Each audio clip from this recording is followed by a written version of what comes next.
You're listening to the Visionary Lifestyle Podcast, the show that's dedicated to raising consciousness and empowering you to activate your highest potential. I'm your host, Magda Freedom Rod.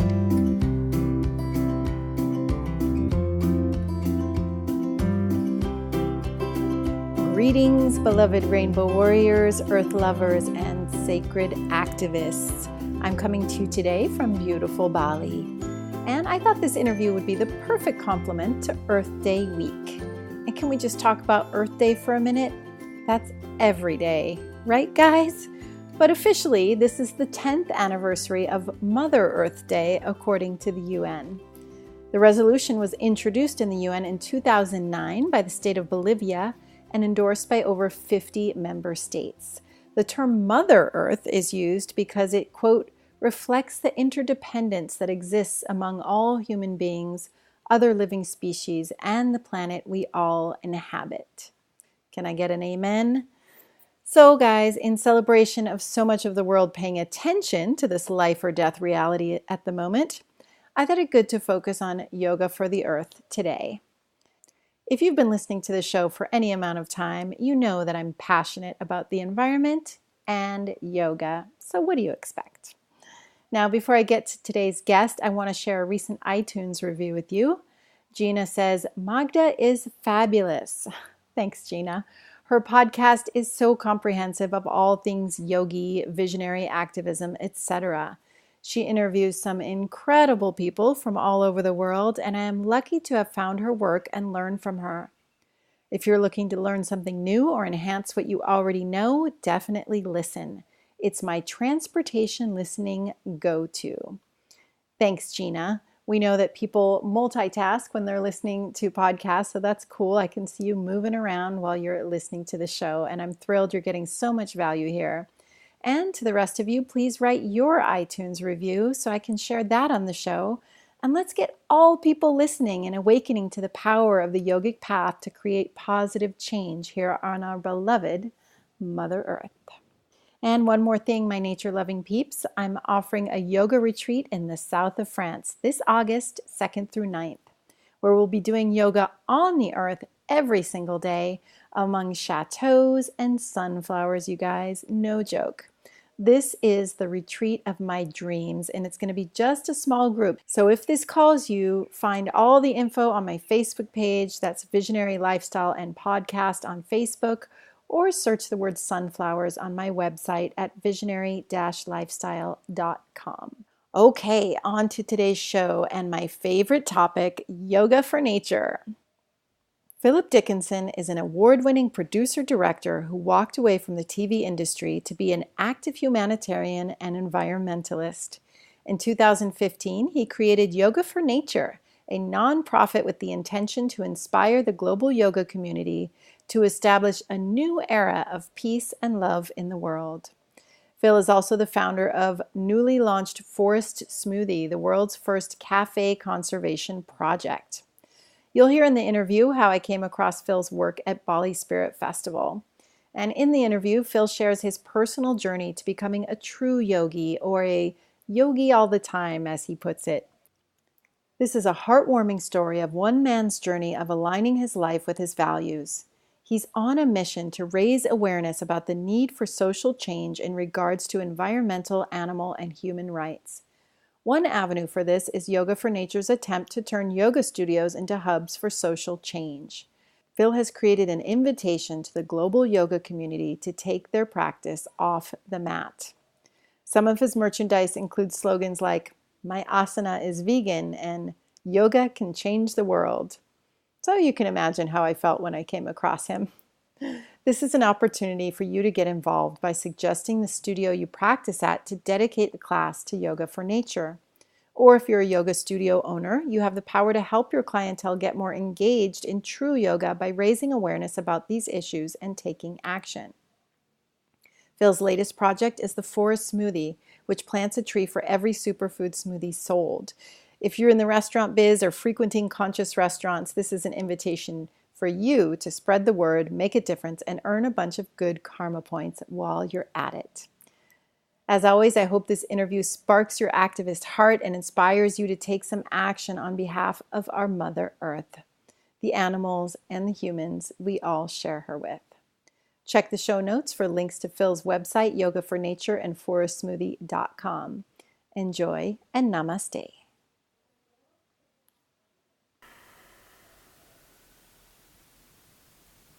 Phil Dickenson, welcome to the show. Thank you. So happy to have this time with you. Thanks for carving out the time to meet with me post Bali Spirit Festival craze. I was so inspired when I discovered your booth at the festival, and I was like, what's this Yoga for Nature business? And you weren't in the booth, and I found your Instagram page and sent a message because I was really intrigued. I didn't spend a lot of time in there, but it caught my attention, of course, because it seems to be everything that I stand for. You know, yoga as a tool for raising awareness and, you know, building awareness personally, and then hopefully raising global awareness about all the issues of our time, you know. And we seem to be kindred spirits working for the same causes, which is so great to meet you and spend the time with you. So give us, in a nutshell, what is Yoga for Nature? Thank you. It's a shame that podcasts can't record smiles because I've got a very big smile at home. Yeah, when I heard your speeches, I felt the same. Yeah, you were at my talk at the festival, right? Yeah. So Yoga for Nature is, it's a registered charity in Australia, but it's a charity that's looking to operate globally and to a certain degree is. And it's an effort, an invitation to the global yoga community to take their practice, you know, off the mat, which is a phrase we're all familiar with, and, you know, become advocates for the environment, for human and animal rights. So looking at ways that on an individual level we, you know, we act each day, and how, you know, those acts may play into, you know, the harmony, peace and love that we create on this planet, or, you know, the opposite, you know, the decisions that we make, that, or the trust that we place in, you know, other individuals or other companies that might be making decisions that we don't agree with. So it's about raising awareness, you know, to the way that we live today, and how that is creating more peace and sustainability on the planet. And Yoga for Nature's offering studios an opportunity to get involved with lots of grassroots actions that do contribute to, you know, social change and a better way of living, more peaceful, loving way of living. Yes, more unity, more yoga in the world. Bring it on. So you had a big shift. You were formerly a director, right? Film director? Yeah. And you completely left that world, and you're putting everything into Yoga for Nature. Now, what was that personal transformation that happened to create that big change? Yeah, it was a transformation. I mean, I frame it like that. But people do, you know, say to me, oh, you know, so you used to be a TV director, so you're quite a different person, and now you're a charity founder and, you know, somebody that's, you know, trying to embody their yoga practice. I mean, in a way, I've always been, you know, well, we're ever changing, yeah, Parinirvada, you know, everything's ever changing, you know, the world is constantly in flux, but I've always been an advocate for the environment and for human and animal rights. And I say now, when I'm quite new to public speaking, but I have started to say that my first decision as a yogi was when I was 14 and I turned vegetarian. Yeah, and so I did. I went through the schooling system, and as we do, you know, we're taught to have aspirations for a career.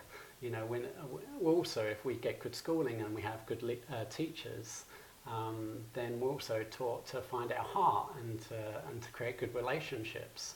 But schooling's about qualification, and it's about merit in a lot of ways. And I came out that schooling system. I started. I went to art school and I studied to be a painter.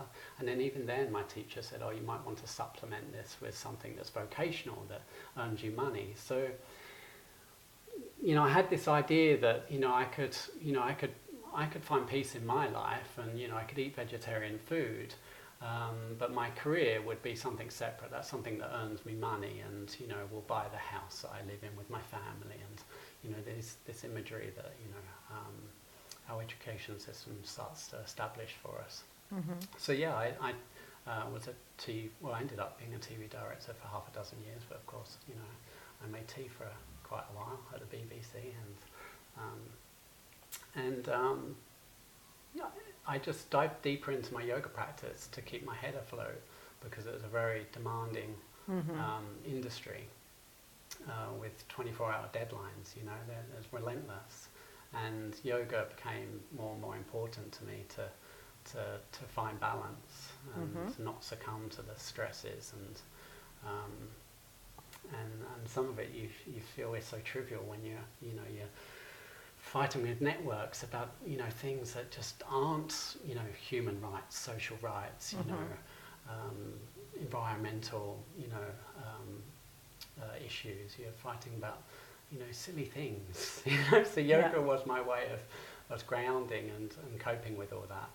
But of course, as I got more keen on my yoga practice, then these big fundamental questions started coming up about what I was doing with my life, and that division, I guess, I was talking of, in the education system, I started to dissolve that, that my career and my personality could be one and the same.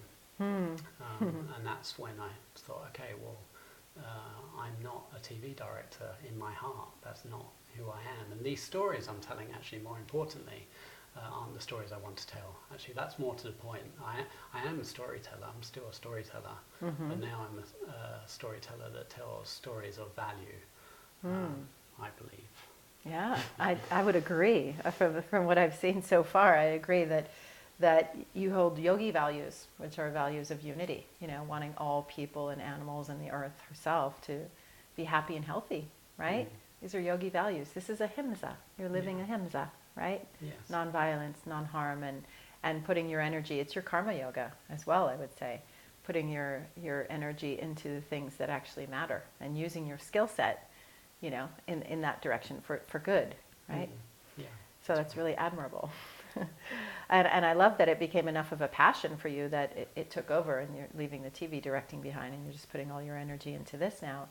And I think it's a good wake-up call for the yoga community. I mean, as I am, you are speaking directly to the yoga community, because this is if the yogis aren't going to care, who's going to care, right, about the things that really matter? So it's really important for us to have these conversations in the yoga community and target the yogis. Like, okay, let's practice what we preach. If we're here for unity, because we're talking about true yoga here, right? We're not talking about, the asana, or the hot yoga studio that's just really about fitness. We're talking about true yoga, the true path of yoga, which is, about truth and justice and unity. And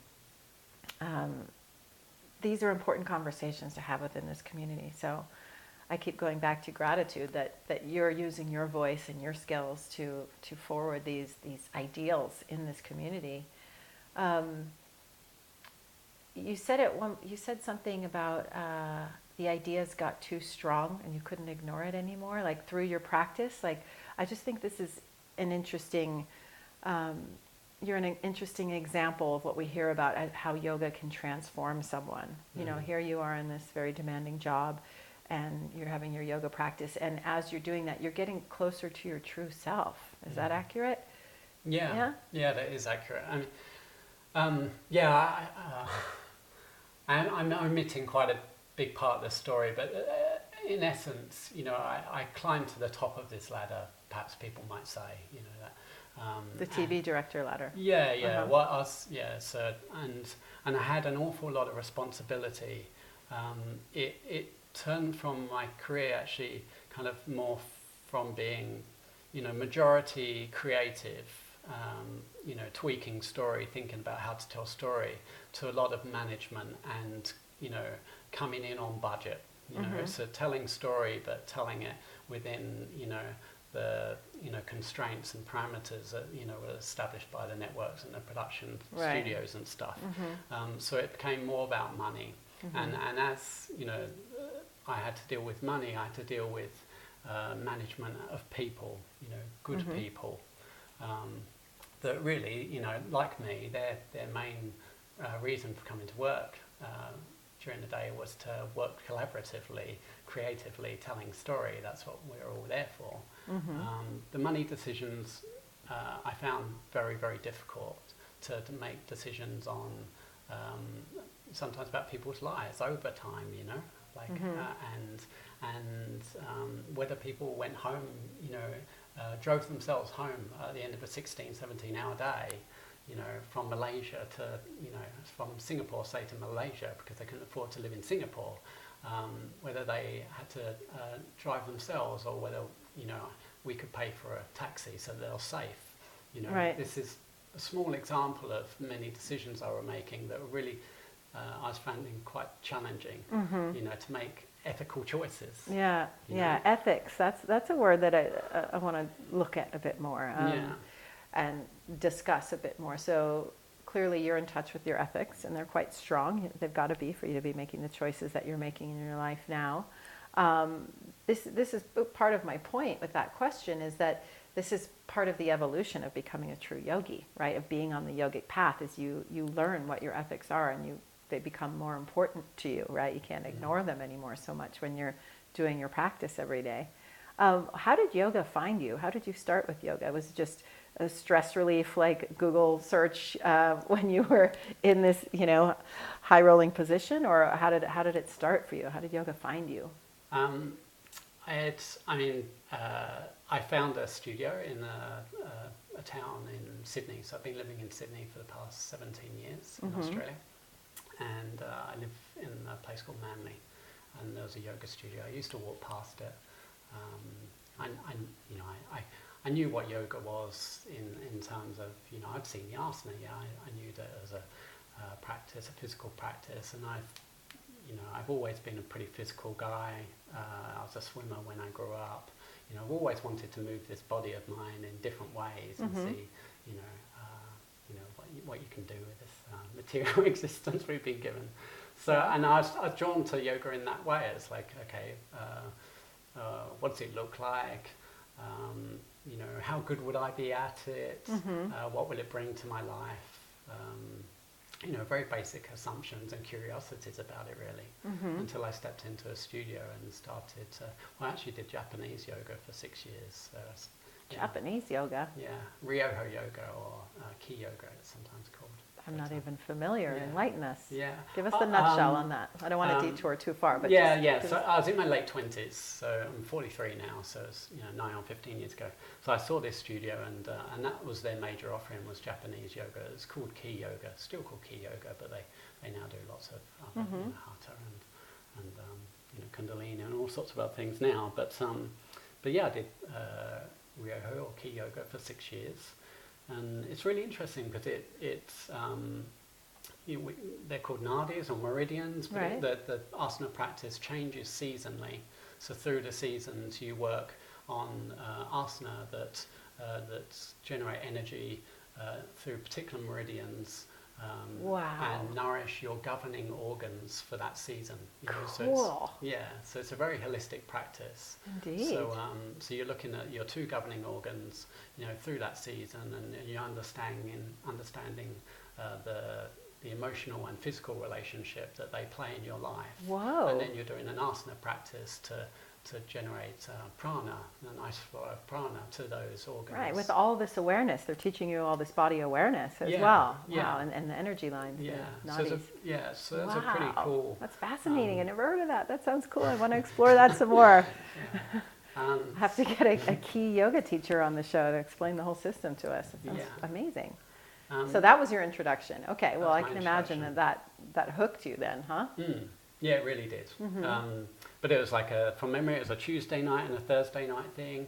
And of course, I would park my car quickly. I would run to the studio quickly. Yeah. And then I would quickly try and center myself in these yoga classes. Actually, Japanese yoga is quite dynamic. So actually, whether I was doing a good job of, making that central nervous system switch from, sympathetic to parasympathetic, things I know now, but didn't know for many, many years. Whether I was achieving it, I don't know, because the practice was quite dynamic. But nevertheless, I found quite a lot of stillness in doing yoga, comparatively to working in television.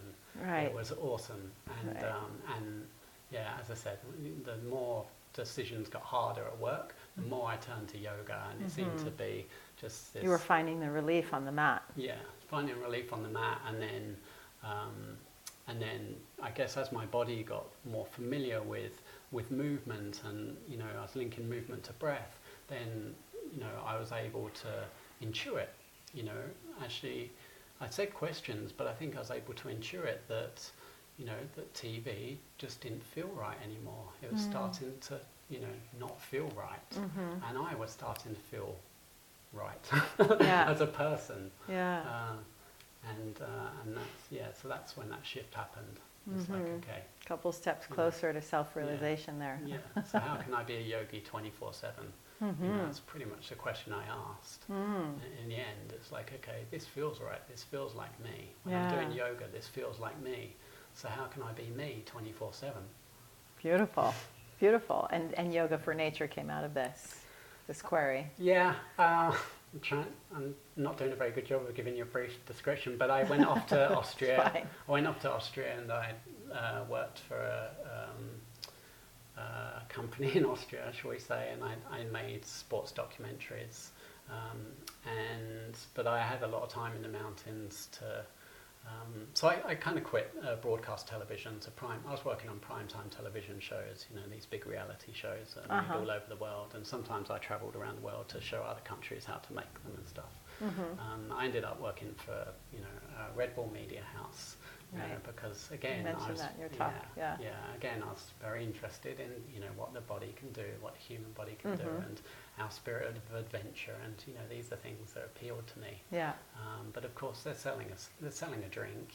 That's the core value of their company is to sell a drink that's not very healthy. So whilst some of the stories I found quite inspiring, again, I didn't find the core values of what I was doing to be in line with these ethics. So I spent a bit of time in the mountains, kind of just going, okay, 24/7, how do I be a yogi? This hasn't worked either. And I came back to Australia. I was missing the ocean, and I dived back into my yoga practice, and I was in Shavasana when the idea of yoga for nature came. And it was essentially to touch on what you said earlier about the audience, that yogis should be a compassionate audience. So those were the two thoughts I had. I wanted to tell story, meaningful story, and I wanted to tell it to an audience that were ready and wanted to listen, and were equipped to make changes in their life that could contribute to a better world. Yes, thank you for that. Okay, so on the subject of ethics, let's dive into that. What are the ethics of yoga for nature? What is important to you? What are the stories that you're telling now with your filmmaker skills? So the two key words are peace and sustainability. I think that they're indivisible. We see separateness, don't we? And yoga is about not seeing any separation. I've chosen two words because people relate to these words differently. Sustainability, we think of finding relationships that are long living, and are nourishing for us as a species, for all species, and for the planet that we're living on. Now, I don't think we can find peace unless we find sustainability. And I actually don't, it works both ways. I don't think we can find sustainability until we find peace. If our relationships are destructive and unsustainable, then we're not living in a peaceful way. So the ethics of yoga for nature are to make strides towards living a more peaceful, sustainable life. And obviously peace entails equality as well. Equality across gender, equality across class, equality across borders. So looking at all these the ways that the world is living at the moment, that are unsustainable and unfair. Right. Okay, beautiful. I'm behind all of that, peace and sustainability, all the way, of course. Why, just moving into the animal rights conversation, why did you decide to go vegetarian at 14? What was that about? Okay. So the story, yeah. So I had two friends at school, two girlfriends, Anna and Vicky. I should send this podcast now because they'll get a lot of laughs out of this. But yeah, I was I was a kid, and I did love animals. It was quite misguided. Like I remember asking my parents for a dolphin for my birthday, and we would keep it in the swimming pool. Yeah, and as a family, That's sweet though. As an adjunct to that, as a family, we went to SeaWorld. And at the time, I was a kid, I thought that was okay. Right. Of course, I think that is heinous now. And Right. it makes me incredibly sad. We've all seen Blackfish. This is imprisonment for these animals. So my decision to go vegetarian was, notional more than it was, substantial. And myself, Vicky and Anna were talking about how much we loved animals. And we knew that, we were eating them at lunchtime. And we decided, on those basic principles that how can we love an animal and then go, have a hot dog at lunchtime? Right. So we decided to stop. We made a pact. The three of you. Oh my God, this is so cute. We made a pact. And I went home that night and I told my mum, I've got a younger sister, an older brother, and a working dad. So mum, was in the kitchen, making us food, and I come home and I say I want a separate dinner. So it wasn't a popular decision. And that night she served up chicken breast, and I stood my ground and I said no, I don't want it. The following day she served up chicken breast again, and she was quite angry with me in a way, like feel I've got enough on my plate, forgive the pun, and I understand that now, as a young kid, being, I guess making a decision not many young kids would make. Yeah. And it had a toll on her. But after that second night, when I rejected the chicken for the second night, I think Mum, I should get her opinion on it now, but I think she was like, okay, that's actually really cool. Really? Yeah. She turned, that this isn't, whimsy. That, he does love animals, and his love of animals now translates to a decision in his life at this young age. So as the years went on, it became more authentic. It became more substantial. But to start off with, it was a boy, and fancying two girls at school. Yeah, that's really cute, though. I could just see the three of you sitting there making that pact. Do you know if they're still vegetarian? I haven't seen Anna for about 5 years. 5 years ago she was. Okay. She's living in Florida. Was living in Florida. Yeah. And she asked me whether I was still vegetarian. I'm vegan now, but I said I was. And so I think they probably both are. Yeah. That's incredible. I love that story. I'm glad I asked that question. Okay, and so you're vegan now, not vegetarian. Why did you take it to the next level and go vegan? Yeah, and I would say there's a knowledge gap. So I thought I'd made a pretty thorough decision. At age 14, there's a big knowledge gap. But 43 years of age now, and I've been vegan, for 3 years. So for many years, I thought vegetarian was a pretty thorough decision to make in favour of non-harm and the ahimsa and not hurting animals. But then, a few years ago, I started to, think about dairy, and look into the impacts of dairy farming on animals. And of course, I was like sad to find out, that there's just horrible mistreatment, in that side of the animal farming as well. And once I knew, it was a really easy decision to make, I started making coconut milk at home. So I went off dairy straight away, because we're all, mildly addicted to our coffee. Yeah. And I thought, okay, so I need to, address that straight away. Like, what do I do with milk, and coffee? So I made coconut milk. It was delicious, easy. Right. Dried coconut in a blender with some filtered water, Done. 1 minute done. Yeah. You know, just flies through the nut bag, not like almond milk. You know, don't have to activate them overnight. Right. So if you're listening, really, that was a game changer. Making your own coconut milk, you know, beautifully nutritious, no all the horrible things, antibiotics, none of the mistreatment of animals, you know, and you've got that 2-3 times a day, you know, in your coffee. Yeah, so I went from, you know, I found out about how dairy farming operates. Yeah. Do you remember what it was that alerted you to that got your attention, that, you know, for all those years you didn't know about that, and then suddenly you were looking into it? Do you happen to remember? I think the answer's no, but I think it was my body, actually. It was my body starting to reject dairy and milk. I was actually finding milk quite unpalatable. You know, coffee wasn't tasting so good. And I thought, you know, coffee's, you know, I've been pretty happy with coffee. That's like one of the highlights of my day. You know, why isn't this tasting good? I remember feeling that my body was, you know, was less happy to, I mean, I didn't eat a lot of cheese or eggs, or, you know, it's mostly milk was a non-vegan part of my life for many, many years. Okay. But I remember my body just not feeling right on drinking milk. Yeah, your body's intuitive wisdom as your yoga practice was deepening as well, right? It's just more of the, you know, connection points that happen through a yoga practice, more of the consciousness, probably. Yeah, that's interesting.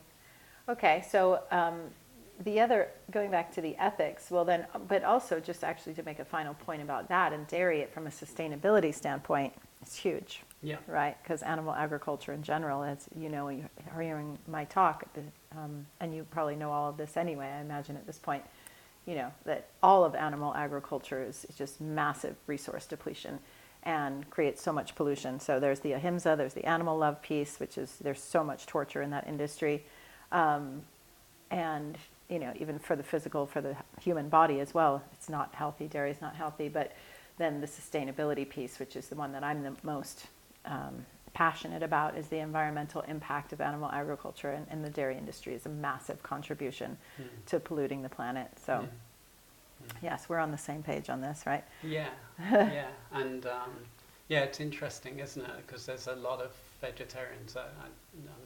You would know, but I'm sure there's more vegetarians than vegans. Yeah? Sure. So what,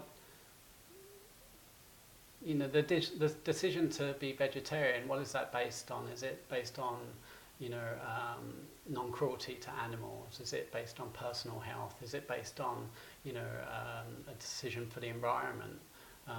Then if there's any vegetarians listening, I think, you know, quite frankly, I would have loved if I'd made that decision to go vegan, you know, at 14, or now 15 or 16, you know, it would have been far quicker for me to make that link between, actually, vegetarian is a good step, it's a fantastic step. Yeah, it's a big step. Yeah, it's a big step, but I could have done much more for, you know, for a couple of decades. Yeah. And if you're listening and you're vegetarian, I would, ask, you know, just establish what grounds, what reason it is that, you know, you're vegetarian, and whether that is impetus to go vegan, actually. Right. You know, and what I also say is, you know, as we know, you know, you just don't miss these things at all. You know, I can't speak for everybody, but when milk's out of your life, it's out of your life. You know, it doesn't smell like bacon. It doesn't entice you to the kitchen. I mean, bacon I don't like the smell of anymore, but I think I did for a number of years now. You know. Yeah. But dairy doesn't smell great. It's even less persuasive as a food item to get you. You know, we hear the stories, don't we? I was vegetarian and then I had a burger. You know, right. And it all fell to pieces. But you know, you don't go back for a cup of milk, or, you know. Right. So. Yeah, and there's certainly enough substitutes out on the market now. I mean, it's just growing, especially for people that live in any kind of an advanced country, right? I mean, or city. I mean, here in Ubud, we have lots of stores, lots of options, and, you know, there's soy, which we don't want to point people to too much, but there's coconut milk everywhere here, and most places. Spain was a place I had a hard time being a little vegan, you know, a little bit of a hard time there, but just there was so little on offer that was remotely healthy. That was probably the hardest place I had being vegan. But most anywhere you are, you just, just a couple little tricks to learn, and then you're good to go. Traveling is challenging as well, but you just do the best that you can, and it's about having the intentions, the right intentions, and doing the best that you can. It doesn't have to be. In fact, I advocate against a fanatical approach. You know what I mean? If there's lots of situations where you might eat an animal product, like an egg in a muffin or something, or somebody makes a cake and offers you, and you're at their house, and to not be rude and whatever, you have the cake that has the egg in it or whatever. I don't advocate a fanatical approach. It's about an overarching lifestyle direction and choice, right? Yeah. And so it's an ethical choice, but not in a fanatical way. That's my take on it. That's my approach. So sustainability is a huge part of the conversation when it comes to consuming animals. So Yoga for Nature, how can people get involved in this? How can people be a part of the movement that you're building with this, and bringing the awareness and helping people make that connection between being a yogi and caring for the earth and working towards peace and sustainability? I mean, it's a community, and it is a movement. It feels a bit grand to call it that, but it's certainly, it's about everybody's yoga practice, and even, I refer to yogis. We're all yogis. We all have a heart. We all have the ability to love and be compassionate, and these are the underpinning qualities of yoga, aren't they? To be in our essence. And our essence is as peaceful, loving human beings. So it's called Yoga for Nature, but you don't have to be a yogi even. You can, you might be really keen on plants and permaculture, and a connection to food and things like that. And Yoga for Nature could connect with you and tell that story. Tell it back to the yoga audience. Sure. Yeah. So they grow awareness about our relationship with food and the earth that we're growing it in, how our relationship can be more sustainable. But the staple way is for yoga studios to place a Yoga for Nature class in their schedule. So it can be a Yoga for Nature vinyasa class, a hatha class, a Ryoho yoga class, it could be a breathwork class, pranayama, kundalini, anything, but it's a Yoga for Nature, yoga class, and that creates engagement with the students that attend, so they see that in the schedule, and hopefully the curiosity, inspires them to jump on the website or to go onto Facebook and see what it is Yoga for Nature is doing, and then they can make their own choice to either be involved by virtue of being in that yoga class, because it's creating engagement to the causes we work on, and a funding stream, for the causes, or they can actually, create their own project, to contribute to Yoga for Nature. So I use the permaculture example. There might be a, an animal rights activist, that wants to share their story on the platform, or they want to get the support of their yoga studio, so they want to go give a talk, or they need a piece of media, so we produce a piece of media for them. So we're giving yoga studios and yoga students a passive opportunity to become a part of our advocacy efforts. But we're also providing them with a platform to be very active if they want to. Yoga for Nature doesn't need to see the money. At the moment I'm funding this project pretty much entirely, on my old career, the old me. But yoga studios, if they put a class in their schedule, for example, there's a studio in Sydney. They have a class at 7:30 on a Friday morning, and it's been there for a good year and a half, and that generates about 250 Australian dollars a month. Yeah? So at the moment, the studio owner says, I like everything you do, so I don't want to support orphaned elephants in Nairobi, or climate change, mobilizing people to protest against fossil fuels, or make the switch to renewable energies, or human rights issues. I like it all, so it's $250 to go towards your advocacy efforts, and then I give them feedback on what we've done with that money. But essentially, when it's working really well, the yoga studio could contribute, the funds that they get from a weekly class to a local grassroots effort. Yeah. I think in consultation with Yoga for Nature, I've started to become quite astute at, finding grassroots action groups and not-for-profits that are doing really good work, and spending money wisely. But yeah, to turn yoga studios into hubs of, social change. Yes. Yes. Oh, this is it. Yeah. This is brilliant. And then there's memberships, so, students, they might have a home practice but not practice at a studio, where they can become a member for $10 a month. And studios can say, if putting a class in their schedule is, a bit too much to think about, they can become members for, $40, $10 a week. And then they can leverage everything we do. They can send that back to their communities, their students, and say, don't forget this side of yoga. Right. Yeah. Look, these little elephants have lost their mum because their mum is getting shot for the ivory, for the, for what they've been born with, and it's it's been traded legally, illegally in China.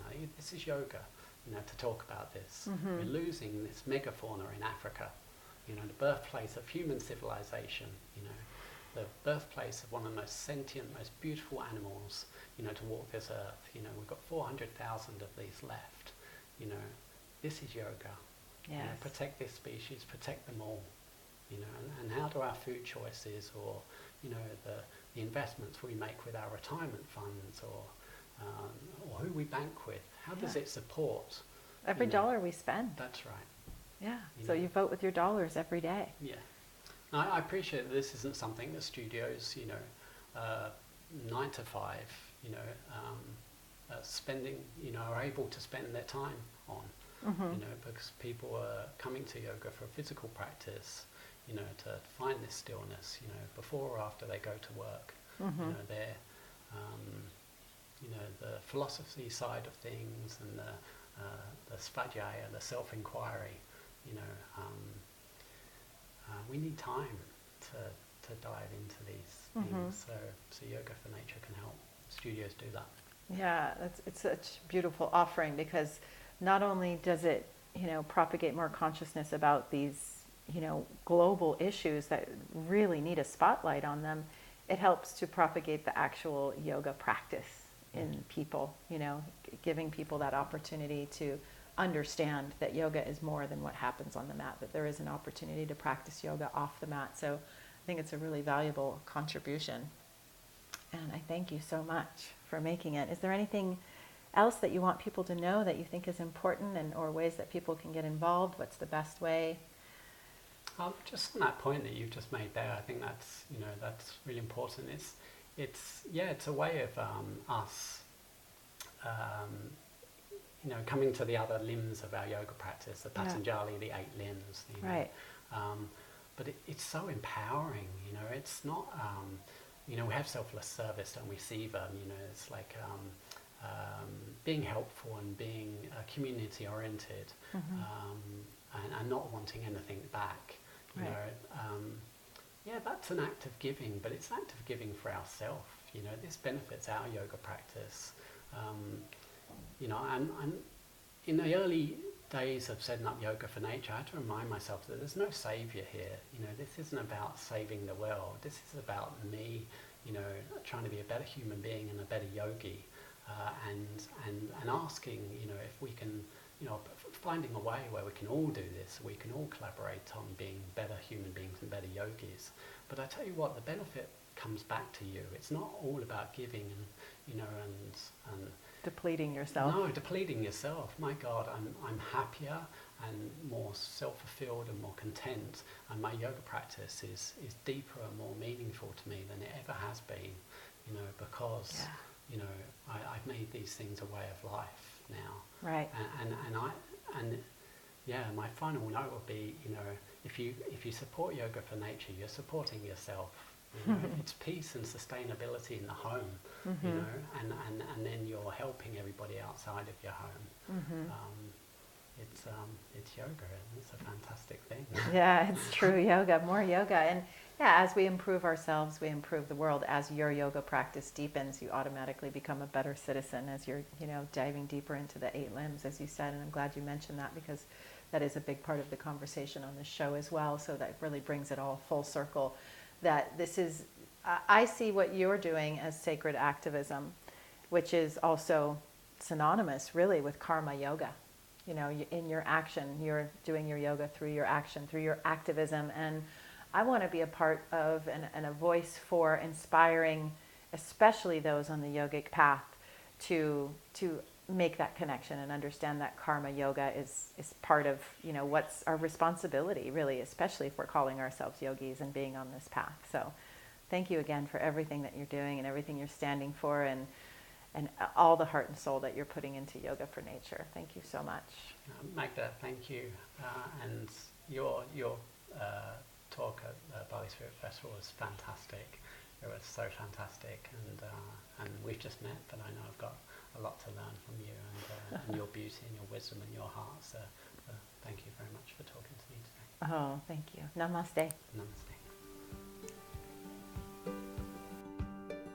Thanks so much for answering the call to be here today. I'm so glad you're part of our tribe of activated rainbow warriors. If you found the show in any way empowering or inspiring, I would be so grateful if you would share the show on social media or with friends and family that you think would benefit from these conversations.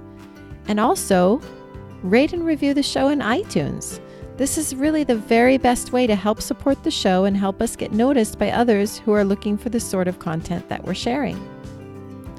Now notice there are no outside ads playing here. That's because the show is supported by you, the listener. You can become a patron of the show with a small monthly donation by checking out the perks on our Patreon page at patreon.com/visionary lifestyle and signing up there. There's also a one-time donation button on the podcast page of the website if that suits you better. And just so you know, your donations help to cover the necessary out-of-pocket monthly expenses to produce the show, and will also help us grow so we can inspire and educate even more people. And hey tribe, I'd love to hear from you. Visit me at visionary-lifestyle.com and please tell me your comments and questions. I really look forward to connecting with you. I love you. Namaste.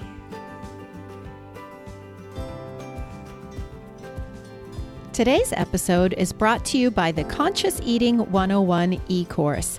This is a 6-week online course aimed at empowering you to make food choices that are in alignment with your values.